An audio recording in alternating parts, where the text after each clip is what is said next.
In today's video I will be showing you how to fix signal green screen problem. So the answer is easy. Just go to the settings and then scroll down to the apps section and then go to the search and search signal,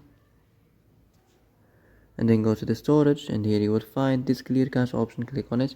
Now you can go check it if it works, and if it didn't, you can try to restart your phone or turn the Wi-Fi off and on, or the Bluetooth or the airplane mode.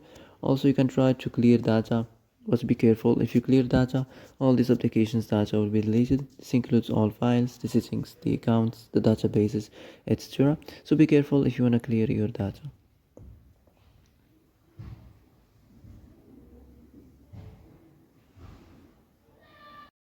And that's it for today's video. I hope this is the answer you've been looking for.